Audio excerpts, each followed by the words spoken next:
brand new Bear Revival in front of me here, and you can see it's never been shot before, and all we've done is put a D-loop on the bow and a peep sight in, and we've tied in the knots either side of the peep. Now you'll notice, not sure how well you can see on there, but the peep itself is not aligned to the string, so if I pull back on the D-loop, it's actually facing completely off to the side. So there's a couple of reasons why this happens. It's very common for people when you buy a new bow that's on the cheaper to mid-range side of things. So the quality of your strings will kind of determine how much rotation you're actually going to get. So on the cheaper bows with cheaper strings, when you first get them and start shooting, there's kind of like a wear-in period that'll take them to stretch. And while they're stretching, this string can rotate a little bit, and you'll find your peep will rotate a little bit left to right as well. That's why it's really common to use the rubber peep sights. So a lot of the hunting bows that are in like the RTS or ready to hunt kits will have peep tubing tied into one of the cables. I'm not a huge fan of peep tubing. It just can make the bow a little more noisy, something to break, and it'll slow it down a little bit too. But it's one of those things, like if it gets you through the frustration of your initial 300, 400 shots without having this rotate on you all the time, and then down the track you can pull it off and go to a peep sight fixed into the string.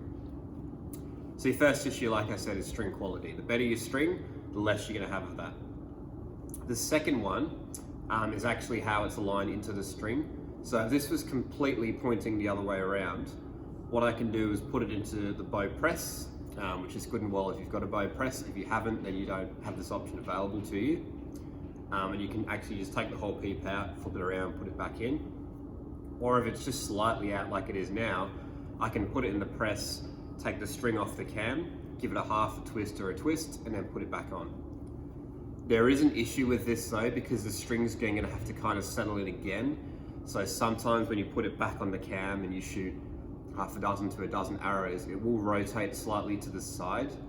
So it kind of is a bit of a band-aid fix, where you've got to spend quite a bit of time kind of tweaking the right amount of twists in the string to get it dead on. The easiest one, and the one to do if you don't have a press, is by using your loop and also using the knots on your peep sight. So if I take this D-loop and I actually rotate it a little bit to the left, a little bit to the right, it's going to then pull back the string differently, so it's going to orientate my peep sight in a different direction. Also with these knots here, if I move my peep sight knots up or down, this will actually change how my peep sight's orientated as well.